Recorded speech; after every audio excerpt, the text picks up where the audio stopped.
시작하면 될까요, 대표님? 예, 그럼요. 네. 근데 댁에만 계셔서 좀 답답하실 것 같은데 얼굴은 좋아 보이십니다.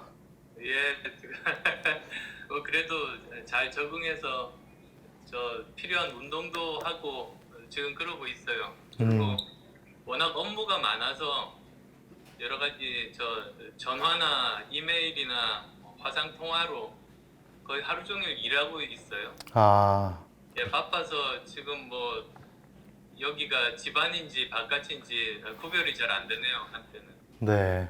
아니, 쉬시지도 못하시네요, 댁에 계셔도 전혀. 지금은 쉴 때가 아니죠. 네. 일해야 되니까 단지 있는 위치가 집이라는 것밖에는 없는 거예요. 네. 그 대구에 2주 정도 계셨는데 그때 당시 어떠셨는지 좀 간단하게 먼저 여쭈려고요. 예, 대구에 3월 1일부터 3월 15일까지 보름 동안 15일 동안 봉사 활동을 했었죠. 네. 그래서 3월 1일 날 새벽에 서울에서 출발했어요. 그리고 그 당시만 하더라도 대구시 자체 확진자 수가 741명이었어요. 계속 증가하고 있는 상황이었고 나중에 보니까 그게 지금까지 대구에서 하루 이렇게 발생한 확진자 수 최대치인 날에 제가 갔었더라고요. 그리고 가서 보니까 한마디로 도시가 너무너무 적막하다고 할까요? 차도 거의 안 다니고 사람들도 잘 보이지 않고 심지어 그 대구 동산병원 길 건너편에 한강 이남의 최대 시장인 서문시장이 있는데 거기가 닫은 걸 보고 저는 충격받았어요. 그러니까 뭐 조선시대도 제가 인터뷰에서도 이야기했지만 뭐 조선시대에도 전쟁통에도 그리고 몇 년 전에 큰 화재가 났을 때도 문을 닫은 적이 없는 시장이 닫았으니까 사상 초유의 일 아니겠어요. 그랬었고요. 그다음에 병원에 가서 보니까 정말 의료진이 부족하고 그리고 의료진뿐만이 아니에요. 의료진뿐만이 아니라 거기 보면 그 의사, 간호사뿐만 아니라 그 환자들에게 식사도 제공해 줘야 되고 거기에 그 여러 가지 그 폐기물들도 다 이제 바깥으로 빼내야 되는데 그 일을 할 사람들조차 구할 수가 없는 그런 상황이라고 들었었어요. 뭐 그런 열악한 환경에 갔었는데 돌아올 때는 많이 바뀌었죠. 돌아올 때 3월 15일 날 발표를 보니까 대구에서 그 발생한 확진자 수가 하루 확진자 수가 41명. 정말 741명일 때 가서 41명일 때였고요. 그리고 무엇보다도 참 보람이 됐던 게 많은 환자들이 퇴원하기 시작했어요. 그래서 그 환자복 입고 그렇게 고생하고 힘들어하는 분들 사복 입고 바깥으로 걸어 나가시는 모습을 보는 게 감동 그 자체였거든요, 저한테는. 그리고 의사들도 정말로 많아졌어요. 3월 1일 날 갔을 때는 겨우 한 4명 정도 자원봉사 의사들이 나눠서 환자를 보느라고 그 명단이 뭐 한 사람 앞에 뭐 50명 이상 이렇게 봤었는데 올 때는 거의 한 10명 넘게 10여 명의 그 자원봉사 의사들이 함께 참여했었어요. 그러니까 그런 상황들도 참 많이 나아지고 도로도 차들도 예전에 비하면 더 많이 다니고 가게들도 식당들도 하나 둘씩 문을 열고 그랬었죠. 대표님이 그 의사였다는 사실 자체를 젊은 분들은 모르는 분들도 많이 계시더라고요. 그래서 좀 대표님 스스로도 조금 오랜만이시라서 어색하셨을 것 같은데 어떠셨나요? 좀? 저는 사실 그렇지가 않았던 게 여러 가지 직업을 제가 거쳤죠. 의사, IT 전문가, 벤처 기업가, 교수 그리고 이제 정치를 하고 있는데 그 중에서 가장 오랫동안 했던 일이 의사였어요. 그러니까 의과대학 처음 들어갔을 때가 10대 후반 때부터 이 의사를 그만두고 창업했을 때가 만 33살이었거든요. 그러니까 뭐 저 의과대학 학생으로 대학원생으로 그리고 의대 교수로 군의관을 거칠 때까지 그 기간이 그 사람의 정체성이 확립되는 기간이잖아요. 10대 후반부터 30대 초반까지. 네. 그때는 의사라는 정체성을 가지고 살았기 때문에 뭐 젊은 분들은 모르셨는지는 몰라도 그 제 기본적인 정체성은 의사예요. 다 그렇잖아요. 보면 저 대학에서 언론정보학과 들어가서 기자 생활을 예를 들어서 10대 후반부터 30대 초반까지 기자 생활을 하신 분, 나중에 무슨 일을 하든 그분 정체성은 그 언론인이거든요. 그 사고방식이라든지 맺은 인간관계라든지 기본적인 틀은 그 사람의 정체성은 언론인이듯이 저도 마찬가지로 기본적인 정체성이 그 의사인 거예요. 그게 이제 저 IT 전문가 하면서 컴퓨터를 고치는 의사, 그리고 또 교수를 하면서도 그 학생들 도와주고 어려워지는 뭐 벤처기업, 중소기업들 도와주고 뭐 고쳐주는 그런 의사. 지금 또 정치를 하면서도 계속 저는 문제를 해결하는데 기본적인 관심이 많아요. 그 정체성이 모두 아마 의사로부터 시작된 것 아닌가 싶어서 저는 그렇게 어색하진 않았고요. 처음 제 아내와 둘이서 만난 것이 의료 봉사활동 현장에서 둘이서 만났고 네. 쭉 살면서도 그 제가 유럽과 미국에 있을 때도 그 국경 없는 의사회 자원봉사 할 수 있는지도 문의해 볼 정도로 계속 지속적으로 저는 관심을 계속 가지고 있었습니다. 네. 그래서 저는 뭐 전혀 그런 것 어색하거나 그러지 않았어요. 네. 대표님 그러면 그 구체적으로 조금 어떤 의료 봉사 활동을 하셨는지를 좀 궁금해하는 분들이 많은데. 예. 일종의 그 뭐 봉사활동 예전부터 했었으니까요. 의과대학 다닐 때는 그 당시에 구로동 지금하고는 정말로 다른 환경이었었어요. 구로동에 가서 그 주말마다 의료 봉사활동을 하고 그 다음에 틈틈이 이렇게 그 저 한센시 병 저 환자분들도 의료 봉사도 하고 계속 그렇게 살았는데 이번이 좀 달랐어요, 사실은. 네. 어떤 면에서 달랐었냐면 그 정체를 모르잖아요. 그리고 감염과 사망의 위험이 높은 일종의 전쟁터잖아요. 거기에 비하면 예전에 제가 했던 봉사활동들은 어느 정도 평화로운 상황에서 의료 봉사활동이었다면 지금은 거의 그 전쟁이 일어나는 현장에 들어가는 듯한, 그래서 저로서도 그런 면은 첫 경험이었었거든요.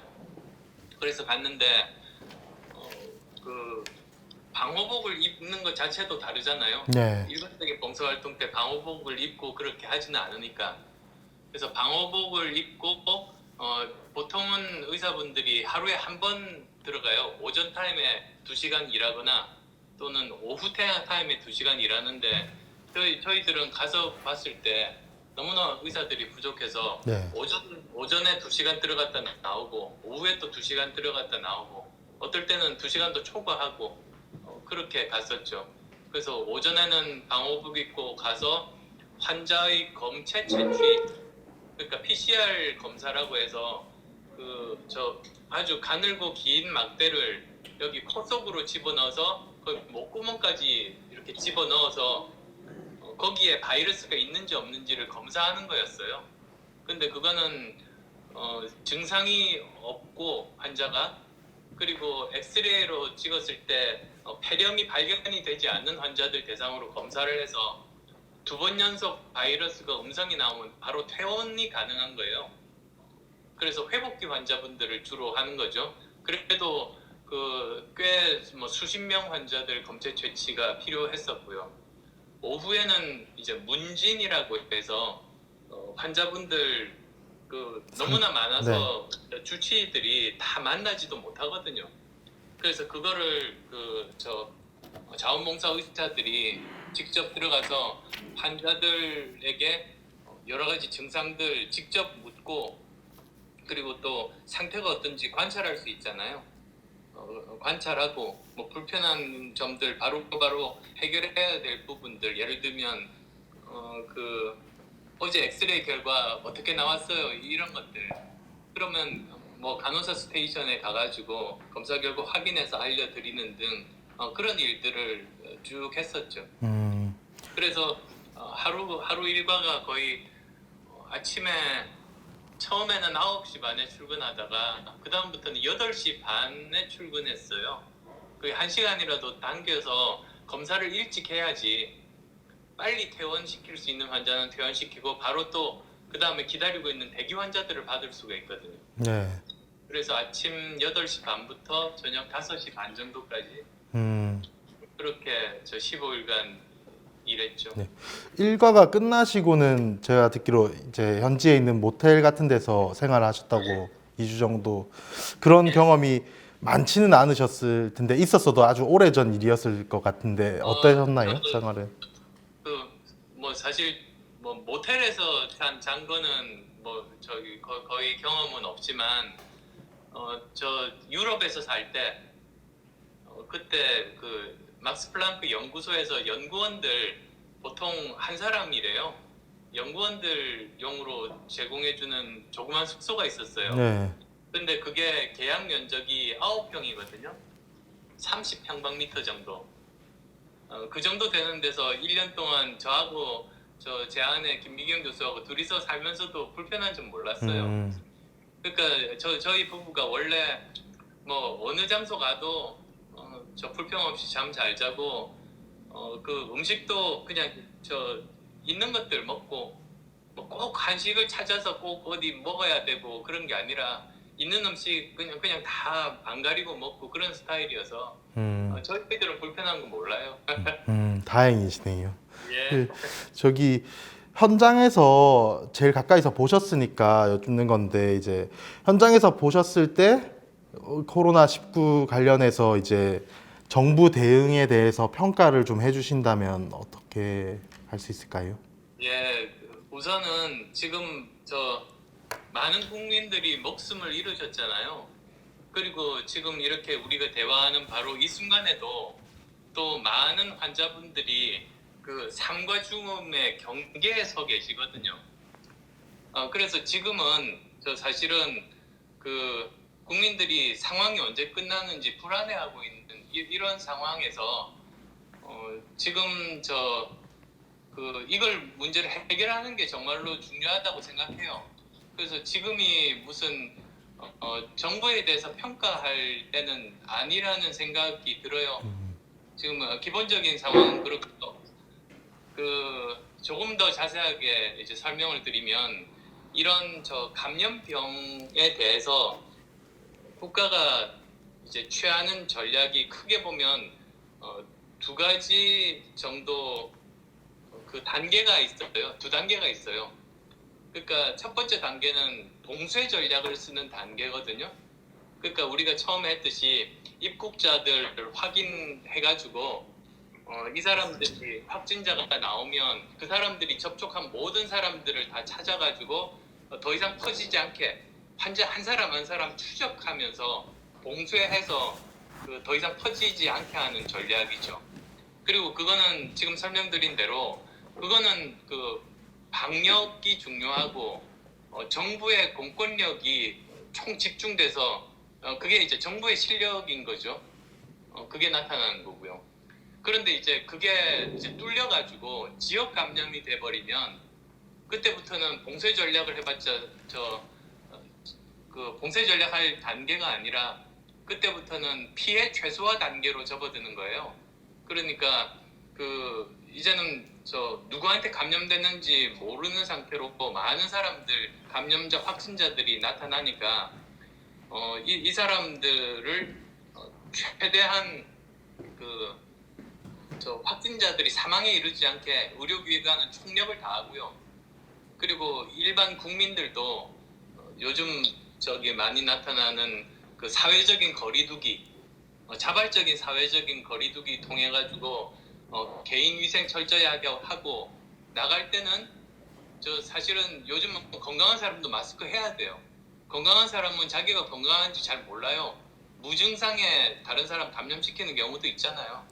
그래서 그런 마스크를 하고 이런 집회 같은 것들 또는 그 열지 않고 학교 그 개강 연기하고 그 다음에 직장에서도 그 저 재택근무 이런 거 권장하고 이런 것들을 하는 단계로 접어들잖아요. 네.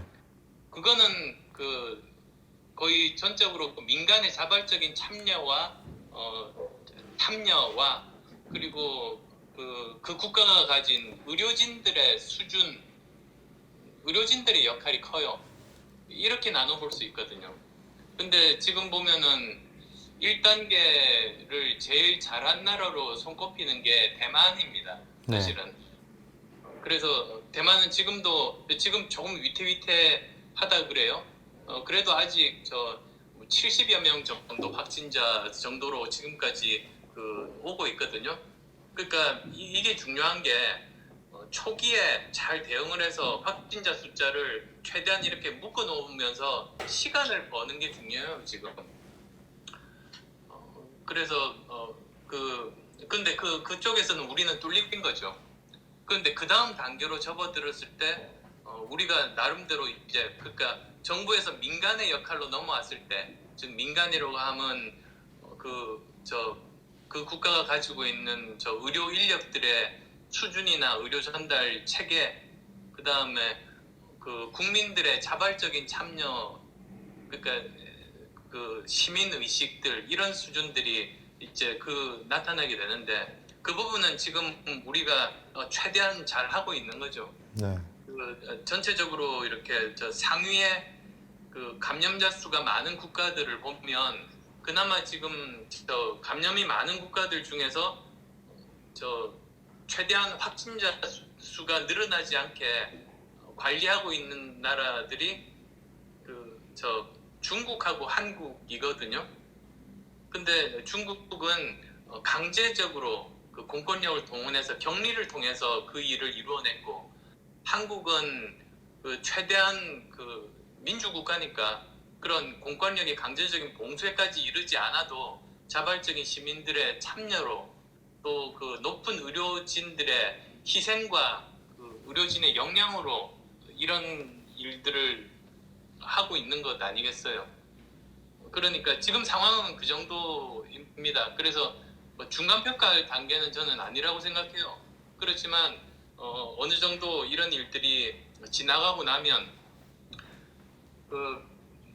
국가가 잘한 일도 있고 못한 일도 있잖아요. 그러면 잘한 일에 대해서도 평가하고 못한 일에 대해서도 평가를 해서 이 부분이 다시 실수가 반복되지 않으려면 어떻게 해야 되는지 제도화하고 그런 일들이 필요한 때가 올 겁니다. 네, 지금 당장 평가할 때는 아니지만 일부 뭡니까 일부 극렬한 정당 지지자들이 주장하는 것처럼 무슨 100% 무오류 이런 거는 아닌 거죠 사실은. 네. 그 대구 봉사 활동에 대해서 좀 이례적으로 저도 보니까 정치권에서도 긍정적인 평가가 많았고, 원래 정치인들이 그렇게 칭찬을 잘 하지 않잖아요, 상대에게 대해서. 그리고 뭐 국민들 관심도 컸는데, 게다가 좀 그런 것들을 이제 노린 건 아니시더라도 당에 대한 지지율 같은 것도 좀 변화가 좀 있는 것 같고, 이런 것들을 예상을 하셨나요? 기분이 좀 어떠신지, 이런 현상에 아니요, 대해서. 저는 기대하고 간 것도 아니고 그래서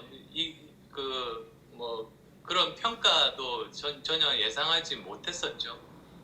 그런데 저는 여러 시민분들로부터 격려의 말씀들을 많이 들으면서 생각했던 게 지금까지 정말 많은 이미지 조작 그리고 허위 사실로 낙인이 찍혀 있었구나를 또 한 번 또 깨닫게 됐어요. 저는 기본적으로 제가 부족한 점이 많은 사람이에요. 근데 저 자신 스스로는 정치를 하면서도 변한 게 없고 늘 처음 초심대로 지금까지 뚜벅뚜벅 길을 걸어왔었거든요. 근데 뭐 그동안에 저 나름대로는 부족하지만 그렇게 살았는데 여러 가지 또 그 정치적인 이미지 조작들이 얼마나 극심했는가 그런 것들을 한 번 더 보게 됐었고요.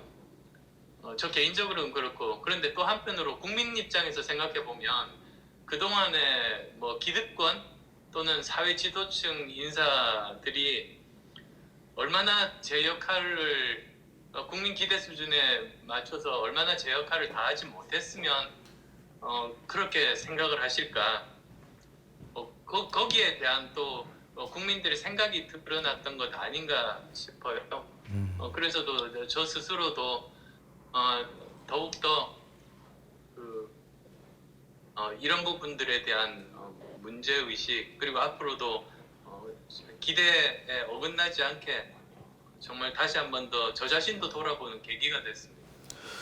첫날 사진이 너무 비장하게 나오셔가지고 예. 그래서 그게 아마 좀 컸던 것 같습니다. 제 생각에는 그 걸어 나오실 때 방호복 입고 네. 제가 전쟁터였어요, 진짜. 사실 저로서도 그렇게 레벨 D 방호복 입고 그 현장에 들어가는 경험은 처음이었었거든요. 처음 입으니까 긴장되잖아요, 사실은. 지금 코로나19는 아직도 우리가 다 몰라요.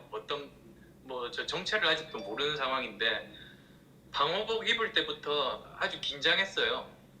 그리고 이렇게 보면은 약간씩 허술한 틈들도 있거든요, 옷에. 그런 것들 가능하면 다 잘 해가지고 오랜 시간에 걸쳐서 입고 이렇게 들어갔어요. 병원으로 1층 로비로 딱 들어갔는데요. 1층 로비가 보통 병원들처럼요. 환자들, 내원객들 앉는 의자들이 잔뜩 많이 있고 그 앞에서 보면 번호표 받아가지고 접수하는 네. 계산하고 하는 데가 쫙 있거든요. 탁 들어가니까 거기가 완전히 비어 있는 거예요. 텅텅 비어서 한 사람도 없어요. 그래서 그 순간에 마치 우리가 공상과학 영화를 보면 지구 종말의 날 있잖아요. 한 사람도 없이 이렇게 가끔 휴지 같은 거 흩어져 있고 그 모습이 눈앞에 펼쳐지는데 실감이 안 나더라고요.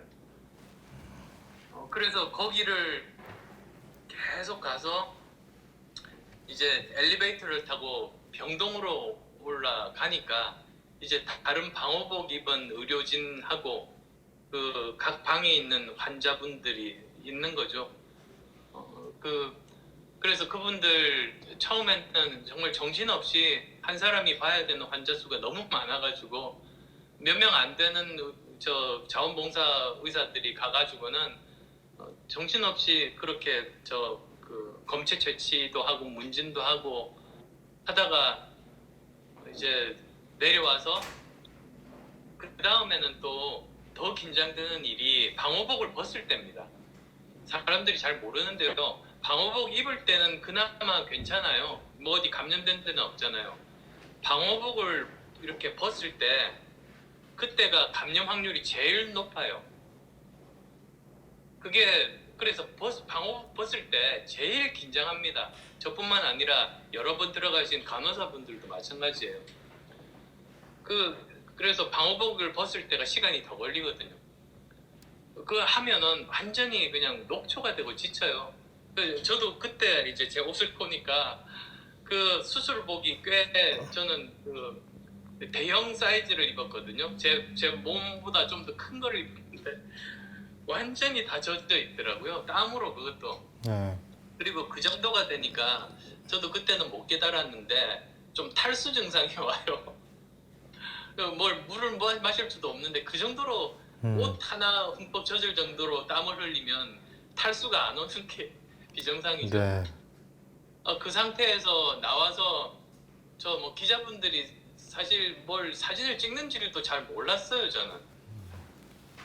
그게 첫날 스토리입니다. 네. 처음 말씀드리는 것 같은데. 네. 지금 제가 알고 있는 자가 격리 중이신 분 중에 제일 유명한 분이시라서 여쭙는데 하루 일과를 좀 궁금해 하실 것 같습니다. 지금 댁에 계시니까 뭐 바쁘다고는 아까 예. 하셨는데 계속. 예, 네. 굉장히 바쁜데요. 아침에 일어나서 우선 커피부터 끓이고 아침은 저는 간단하게 토스트 같은 거 하나 한 조각 먹고 바로 저 일을 하기 시작해요. 그러니까 일이라는 게 이제 선거 관련 업무를 당 대표가 봐야 되잖아요. 네. 그래서 저 정책 같은 것들도 검토하라고 옵니다. 그러면 저 정책들 검토해서 의견 주고 밤사이에 정책들이 오니까 밤사이에 왔던 그런 업무들 다 해결하고 그 다음에 필요한 사람들 실무자들하고 이제 전화하고 그리고 또 필요하면 화상으로 의논하고 뭐 그런 일들을 계속 새로운 일들이 계속 생겨요. 그런 일들을 하고 그리고 또 저 어제 같은 경우에는 저 그래서 트레드밀을 하나 저기 빌려놨거든요. 네. 그 트레드밀에서 5km 정도를 뛰었어요 어제는. 저 보통 일주일에 그래도 유럽에 있을 때는 일주일에 4번 뛰고 한국에 와서는 좀 바빠도 주말 주중 해가지고 2번 정도는 뛰었는데 지난 15일간은 전혀 뛰지를 못했습니다. 그래서 그 어떻게 보면 거의 저 이번 달 3월 들어서 처음 뛴 셈이네요 제가. 뛰기도 하고 그리고 또 저 어제 이렇게 문 밖에 봤더니 그 이렇게 저한테 온 무슨 저 물건들이 막 쌓여 있더라고요. 그래서 그걸 뜯어봤는데요. 감동했어요 저는. 그 물건들 중에서 저 뭐 토마토도 있고 뭐 저 사과도 있고 귤도 있고 해서요. 거기 보니까 이름은 안 밝히고 상계동 주민분인데 제가 살고 있는 네. 그 자가격리 하신다는 소식을 듣고 그 바깥에 장 보러 나가시기가 힘들 것 같아서 이렇게 저 가지고 왔다고 저 잘 자가격리 기간 동안 잘 견디시라고 격려 편지가 있고요. 또 어떤 편지는 사실은 저도 이건 보여드리고 싶던데 네. 이렇게 왔어요. 그래서 저 안에 이렇게 보니까 저 마스크. 이렇게 마스크 넉 장이 있고 편지가 있었어요. 그래서 편지를 제가 보니까 사연이 그래요. 그 콜센터 직원이시래요. 그래서 저 마스크 대란으로 힘들고 콜센터 직원이어서 이중으로 힘들대요. 근데 그래서 이 마스크가 지방에 사는 남동생이 누나를 생각해서 급하게 이렇게 택배로 보내온 귀한 마스크란데 저한테 드리겠대요. 아유 참. 그래서 이분이 사실은 더 필요하신 분인데 뭐 이런 그 정성이 담긴 물건들도 해서 저 집 밖에 쌓여 있었어요. 어제 네네. 그래서 그거 이렇게 하나씩 네. 보기도 하고 그랬습니다. 어쨌든 지금 당 대표시니까 지금 그리고 대표님과 과거부터 이렇게 함께 좀 오래 해왔던 분들이 좀 상당수가 이번에 미래통합당으로 합류를 했잖아요. 그래서 좀 인간적으로는 저는 힘든 시간이었을 것도 같은데 심정이 좀 어떠신지 궁금합니다. 그분들에게 이렇게 이야기했어요. 저는 제가 가는 길이 옳은 길이라고 믿고 어떤 어려움이 있더라도 이 길을 가겠다. 그렇지만 이 길이 정말로 힘든 길인 거는 잘 알고 있다. 다른 분들은 현실 정치인 분들이시니까 각자가 처해 있는 상황도 다르고 아마 여러 가지 고민들이 많으실 거다. 그래서 어떤 결정을 하시든지 저는 그분들 생각들을 존중하겠다. 부담 가지지 마시고 그렇게 결정하시면 존중하겠다. 그렇게 이야기했죠. 심정은 어떠셨어요? 말씀은 그렇게 하셨어도 좀 힘든 시기였을 것 같은데. 예, 그분들이 나름대로 다들 뜻을 펼칠 수 있기를 바라는 마음이에요. 저 정말 좋은 그런 전문성을 가진 분들도 계시고 하시니까 열심히 노력해서 어려운 결심을 했으면 좋은 결과를 얻었으면 좋겠는데 진인사 대천명 아니겠어요? 그리고 정말 하늘의 뜻에 달린 건데 정치인에게서 하늘은 국민의 뜻이고 마음이죠. 그래서 열심히 노력하고 이제 결과에는 하늘의 국민의 뜻에 맡긴다는 그런 마음가짐을 가지고 열심히 해주시기를 바래요. 지역구에 후보를 내지 않기로 한 것도 굉장히 큰 어떤 결단이 필요했을 것 같은데 어떤 이제 생각으로 결단을 내리신 건지 궁금합니다. 처음 한국에 왔을 때 제가 이루고 싶은 목표가 두 가지였었어요. 하나는 추락하는 대한민국을 조금이라도 거기에서 벗어나게 하고 싶다. 결국은 1차적인 가장 큰 책임이 정부 여당에 있는 것 아닙니까? 그러니까 정부가 이렇게 폭주하지 않고 견제를 받아야지 된다라는 생각이 첫 번째였고요. 그다음 또 두 번째로는 제가 생각하는 실용적 중도 정치가 자리 잡는 것이 우리나라를 미래를 위해서 꼭 필요하다는 생각이었어요. 그래서 이런 실용적 중도 정치의 씨앗을 다시 뿌려서 계속 그 역할을 하겠다는 그 뜻이었죠. 그래서 그 두 가지 목표를 동시에 이룰 수 있는 방법을 고민을 했어요. 그래서 결국은 결론을 내린 것이 지역구에는 후보를 내지 않고 지금 야당이 견제받을 수 있는 그런 상황이 만들어지면 좋겠다는 생각. 그리고 또 비례대표에 대해서는 여기서 중도 정치의 씨앗을 뿌려서 제대로 자리 잡아야 되겠다는 생각이죠. 그리고 특히 보면 양쪽 거대 정당, 기득권 정당 둘이서 온갖 편법으로 지금 선거법 자체의 입법 취지를 무시하면서 당장 이익에 집착하잖아요. 이런 것에 대해서는 국민들이 심판을 해주셔야 된다고 저는 생각합니다. 혹시 남아 계신 어떤 이태규 의원님이나 권 의원님이나 뭐 당직자분들 뭐 이런 분들에게 좀 당부 혹은 뭐 하시고 싶은 말씀이 있으실까요? 혹시?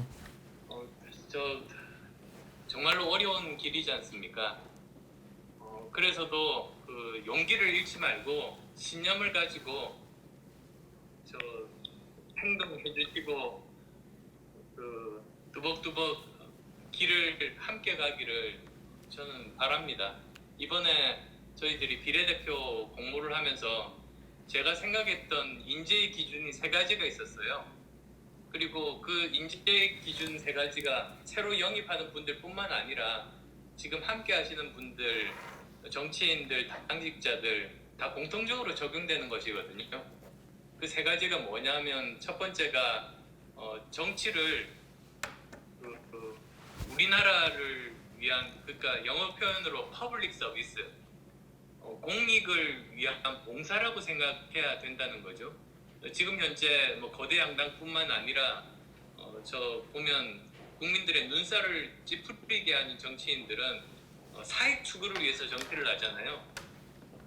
정말 권력을 잡겠다. 그리고 또 그걸 통해서 돈을 벌겠다. 또는 자기 따르는 사람들 국민 세금으로 먹여 살리겠다. 이런 정치 이제는 없어져야 되는 것 아니겠어요? 그래서도 이 정치를 하는 목적은 우리나라를 위해서 봉사하겠다 이런 마음을 가지는 게 가장 필수 요건입니다. 그다음 두 번째로는 이런 진영 정치에서 벗어나서 실용 정치가 중요하다는 걸 진심으로 믿는 사람이 필요해요. 그래서 진영 정치라는 게 우리 편은 항상 맞고 옳고 상대편은 무조건 틀리다 이런 것 아니겠어요? 그런 것들이 우리나라를 이렇게 망가지게 만드는 거거든요. 그러니까 이런 정말 구태 정치, 항상 우리 편은 항상 옳고 상대편은 항상 틀리다 이런 게 아니라 실제로 대한민국이 가지고 있는 문제를 어떻게 하면 해결할 수 있을까? 어떻게 하면 세상을 좀 더 좋게 바꿀 수 있을까? 어떻게 하면 민생 문제를 해결할 수 있을까? 어떻게 하면 제대로 우리가 방역을 해서 국민의 생명과 안전을 지켜줄 수 있을까? 그것 자체에 모든 역량을 집중할 수 있는 그것을 믿는 사람이 꼭 필요한 거죠. 그다음 또 세 번째로는 국가주의적인 시각에서 탈피할 수 있는 사람. 그러니까 권력을 가지면 정부에 있으면 정치인이 국민 위에 군림한다는 이런 생각이 아니고 오히려 국민들이 어떤 일들을 할 수 있게 기반을 닫고 그걸 만들고 도와드린다는 그런 생각. 그래서 국가주의적인 생각이 없는 사람, 이런 세 가지를 가진 사람이 정말로 우리가 바라는 인재라고 그랬습니다.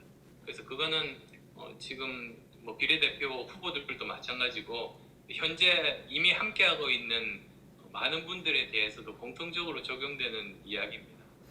비례대표 후보자 명단이 지금 조금씩 줄여지고 있던데 예. 지원하신 분들은 어떻게 흡족하셨나요? 그러니까 면면이나 들어가서 또 일을 하실 분들도 그 중엔 계실 텐데 어떻게 보셨는지 좀.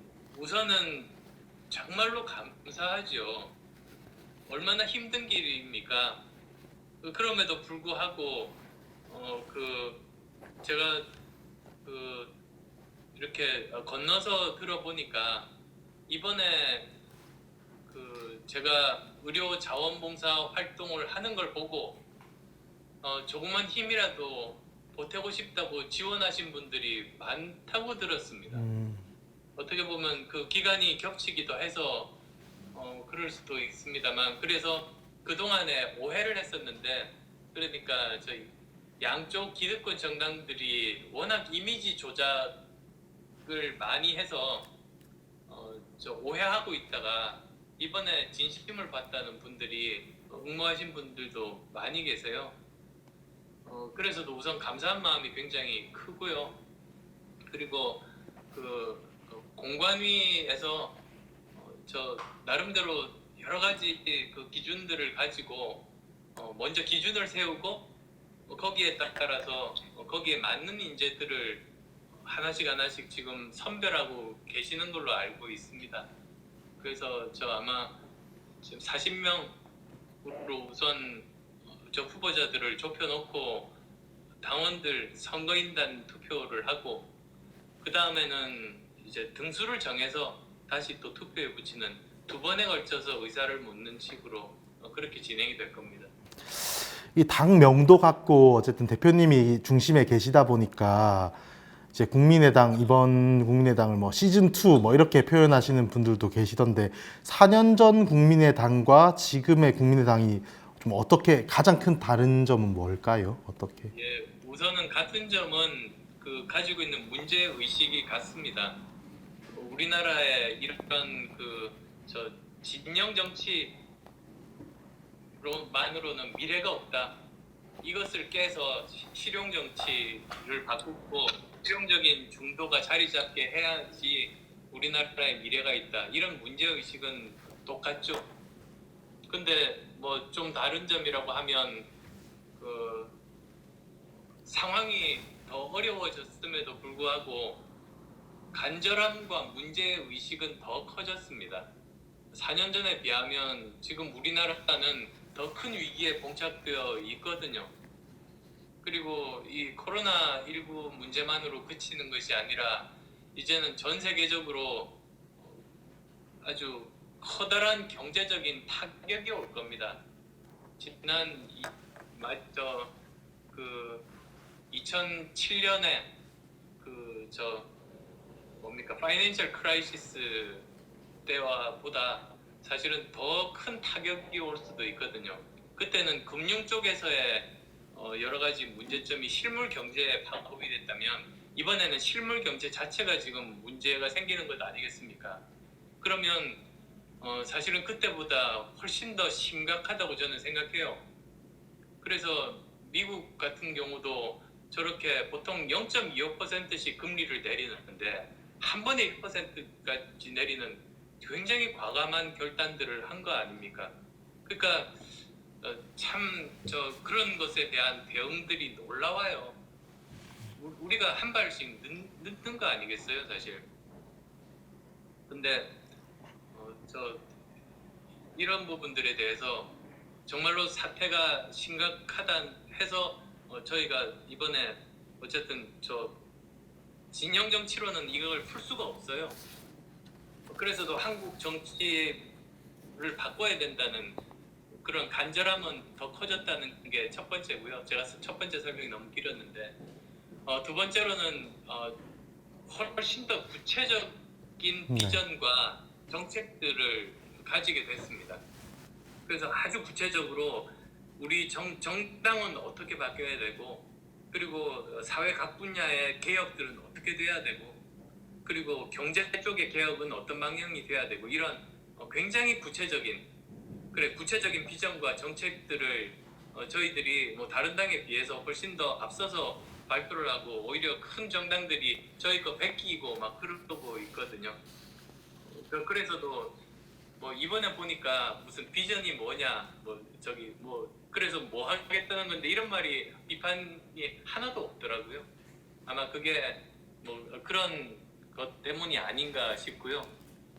그리고 또 구성원들이 더 똘똘 뭉쳤습니다. 세 번째로는 훨씬 더 어려운 길임을 알고도 남아서 지금 힘을 보태지 않습니까? 그러니까 우리 구성원들이 가진 그 신념 뭉치는 거는 훨씬 더 강렬하다. 그런 간절해졌고 훨씬 더 구체적인 비전과 정책을 가지고 임하게 됐고 그리고 그 신념을 가지고 똘똘 뭉쳐 있다는 점이 다른 점이겠죠. 이런 점들을 조금 많이 알리셔야 되는데 선거운동 기간에도 예. 지역구 후보자를 좀 내지 않다 보니까 제가 찾아보니까 선거운동에도 좀 제약이 많이 있더라고요. 예, 그래서 그렇습니다. 국민의 당만의 어떤 전략 그리고 말씀하신 그런 가치들을 이제 중도층에 어필해서 이렇게 잡을 묘수 뭐 이런 것들이 좀 있으신가요? 생각하신 게? 묘수를 할 게 있겠습니까? 우선은 기본적으로 저희들이 진정성을 가지고 국민들께 다가가는 것이 무엇보다도 중요하죠. 그냥 뭐 저 진정성 없이 예를 들면 코스프레 해가지고 이제는 국민들이 속지는 않게 됐다고 저는 믿어요. 특히 이제 거대 양당들이 항상 해왔던 게 항상 양쪽 극단에서 서로 대립하다가 선거만 가까이 오면 중도 코스프레를 해요. 양쪽에 원래 양극단에 있는 사람들인데 마치 중도처럼 이렇게 여러 가지 뭐 사람들 영입을 하거나 정책들 발표를 하면서 중도인 것처럼 해서 중도 유권자들을 속이죠. 표만 받으면 선거 끝나면 바로 그 다음 날 다시 바로 원래 제자리로 돌아갑니다. 그러니까 중도 유권자 입장에서는 끊임없이 그 선거 때가 되면 속고 선거 끝나면 실망하고 속고 실망하고를 수십 년간 반복을 해서 저는 이번에는 절대로 속지 않으실 거다. 저는 그렇게 생각합니다. 그리고 어떻게 하면 효과적으로 선거운동을 할 수 있을 것인가 나름대로 지금 치열하게 저까지 포함해서 논의하고 지금 계획을 세우는 중입니다.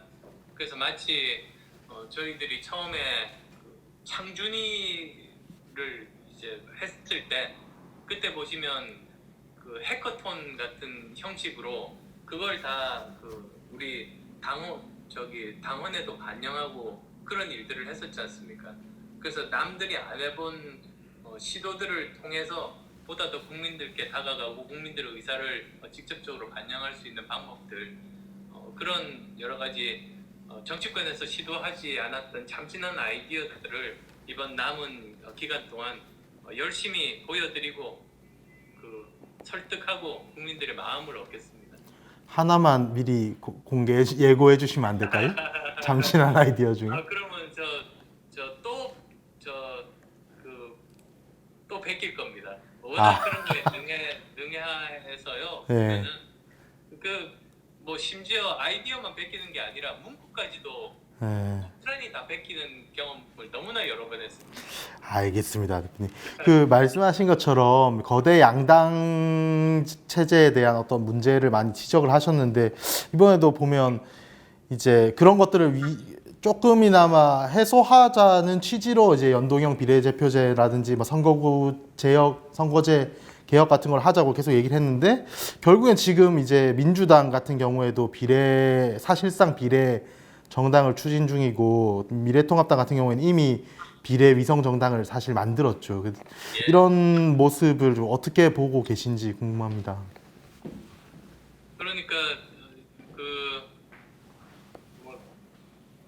이름도 잘 기억이 안 나요. 무슨 지금 제1야당이 만든 위성 정당 자체도 그것 자체가 사실 국민들을 납득시킬 수가 없고 지금은 보면 또 서로 내부 분란 때문에 보면 자기 욕심만 차리는 모습들이 나오지 않습니까?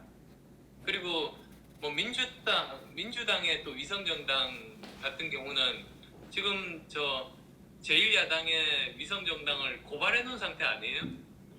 그리고 지금까지 얼마나 많은 비난을 했습니까? 그 불과 며칠 됐다고 또 자기들이 그대로 합니까? 정말 말이 안 되는데 저는 그거는 국민들께서 이렇게 거대 양당의 민낯을 보고 저는 심판해 주실 거라고 생각합니다. 그래서 그 비례대표에 대한 서로 치열한 경쟁이 벌어지지 않을까. 그리고 거기서 저희들은 정말로 떳떳하게 국민들에게 호소하고 선택을 받을 수 있도록 최선을 다할 겁니다. 방금 이름을 선뜻 떠오르지 못하셨던 그 미래한국당의 그 한성교 대표가 대표님을 직접 만나고 싶다는 얘기를 계속 하셨는데 혹시 어떤 의도라고 보시는지 그리고 그에 대한 대답은 무엇인가요, 대표님의? 이미 지나간 일이고 그리고 또 언론에 뵙고 말씀하신 것에 대해서는 대답할 필요는 없다고 생각합니다. 왜 그러신다고 그러면 왜 대표님을 뵙고 싶고 한다고 생각을 하시나요? 그거야 제가 어떻게 알겠습니까? 만약에 만날 요청이 직접 오신다면 그러니까 찾아라도 가겠다고 본인은 하시던데 그럴 생각이 있으신가요? 저는 자가격리 상태여서 누구에게 패끼치고 싶지 않습니다. 자가격리가 끝나도 좀 어렵다는 걸로 이해해도 될까요? 아니 어떤 이유가 있겠습니까? 통합을 말씀하셨어요, 직접. 그 통합을 하고 싶다고 대표님이랑 같이. 저희들은 저희가 가는 길에 대해서 국민들께 진심으로 호소하고 그렇게 국민의 선택을 받겠습니다.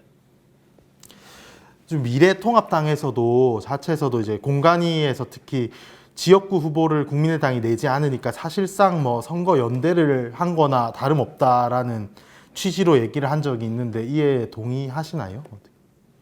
연대라는 게 원래 서로 주고받는 것 아닙니까? 협상을 통해서 주고받는 게 연대인 거죠. 근데 저희들은 어떤 협상도 한 적도 없고 정치권에 비밀이 없는데 모든 분들이 아시다시피 어떤 협상도 주고받는 일이 없고 협상도 한 일이 없고 주고받은 것도 없지 않습니까? 단지 저희들은 정말 지역구 공천을 포기한 것은 저희들이 이 정부를 견제하고자 자기 희생적인 결단을 내렸다. 그렇게 국민들이 평가해 주시고 그러기를 바라는 그런 마음이죠.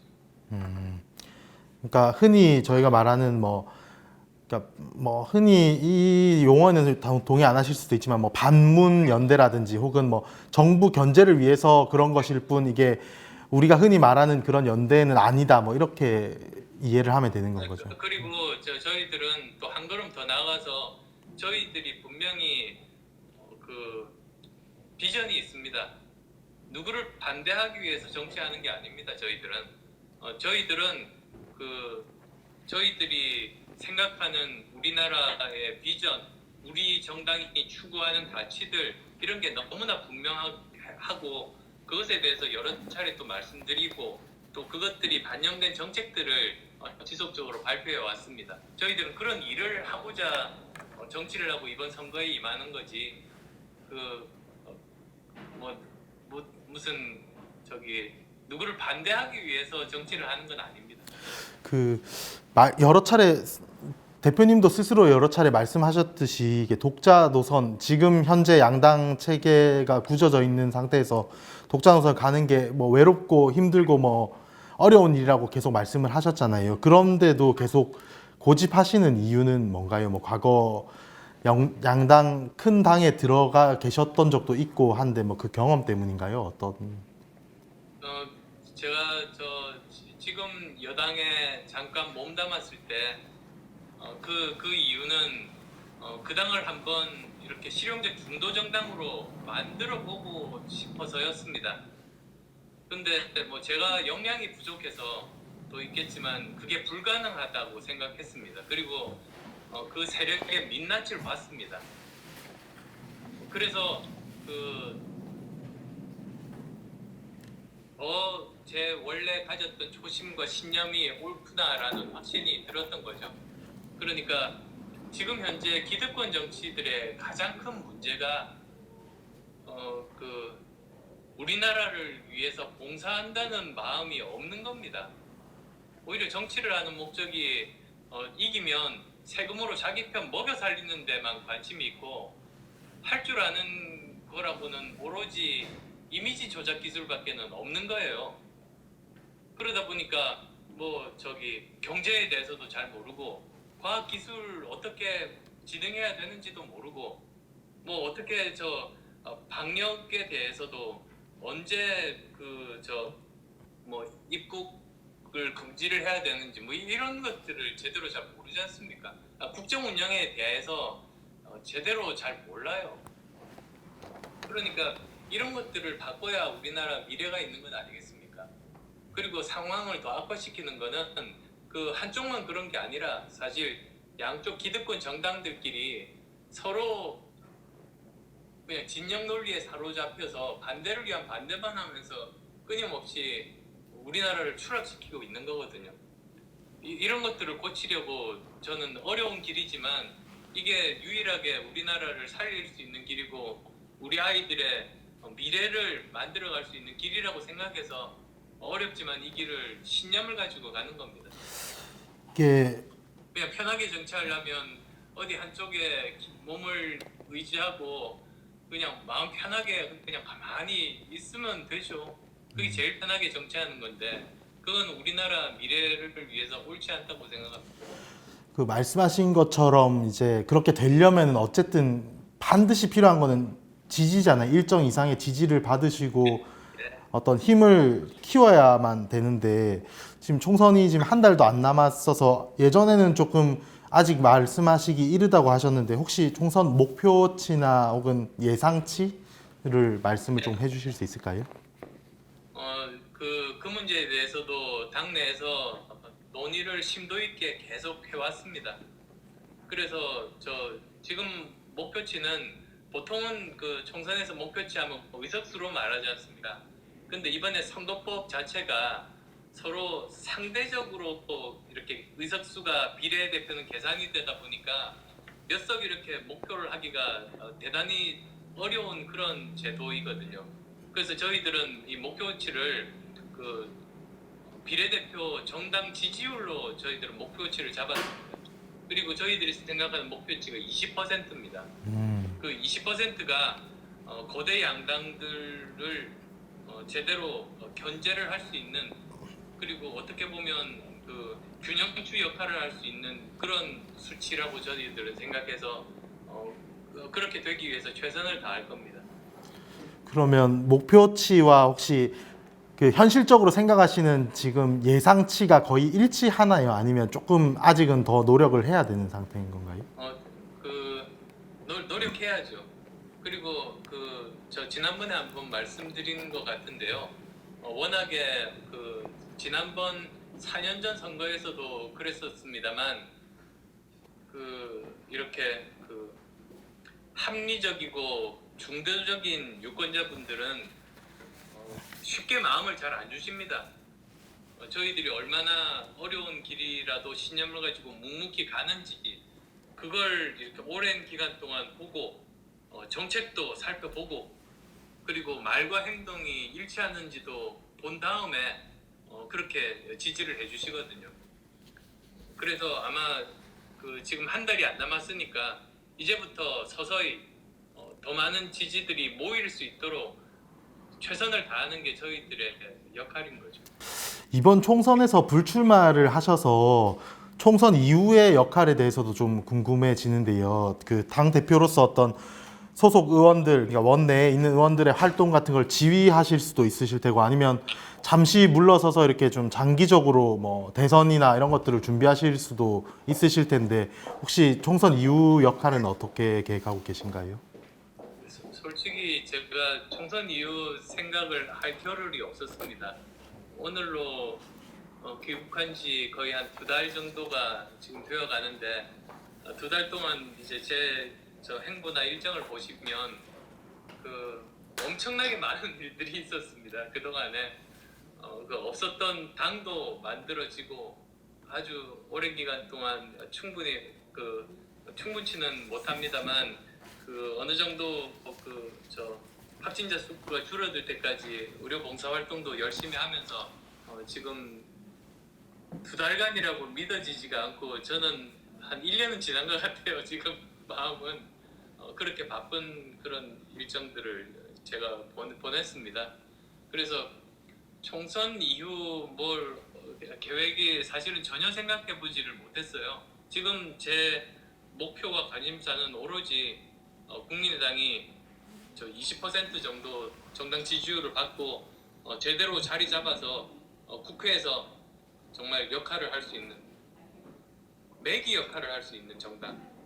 그래서 거대 양당이 또 서로 다투면서 아무것도 하지 못하고 최악이라고 일컫는 20대 국회와 똑같은 국회가 되지 않도록 이제 저희들은 매기 역할을 하겠다는 생각입니다.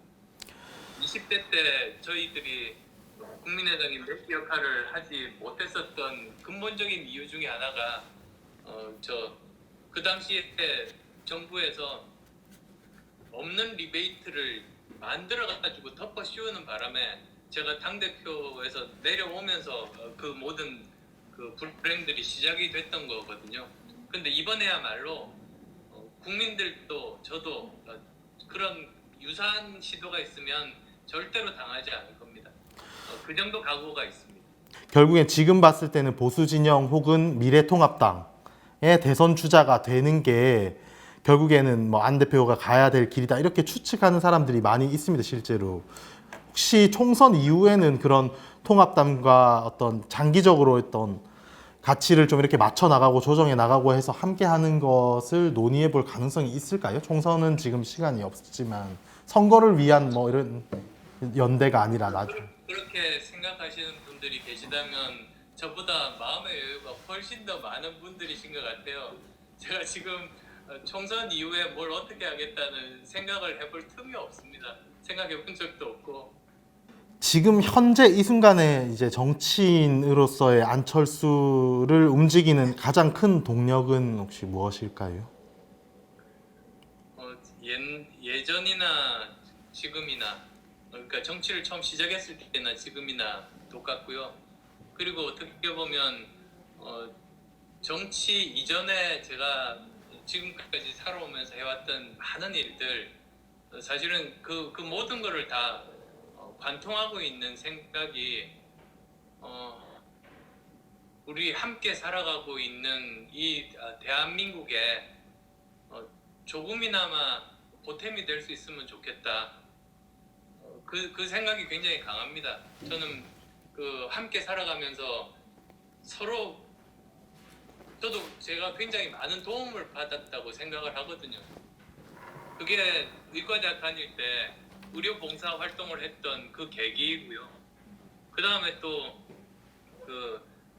저 안랩을 창업을 해서 그 컴퓨터 보안 쪽으로 나서보고 나름대로 또 그 모델을 만드는, 그 당시만 해도 약간 저 안 그랬지만 그 정직하고 깨끗한 사람이 경영해도 저 성공할 수 있다는 모델을 한번 만들어 보고 싶어서 그때는 그게 저 나름대로 목표였었고요.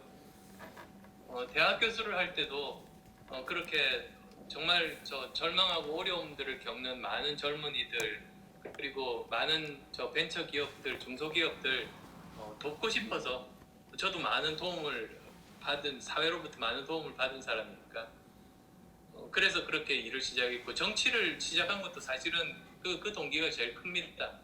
그래서도 저는 제가 가진 생각 전혀 변하지 않고 어떻게 하면 제가 조금이라도 저 사회에 보탬이 되는 사람이 될 수 있을까?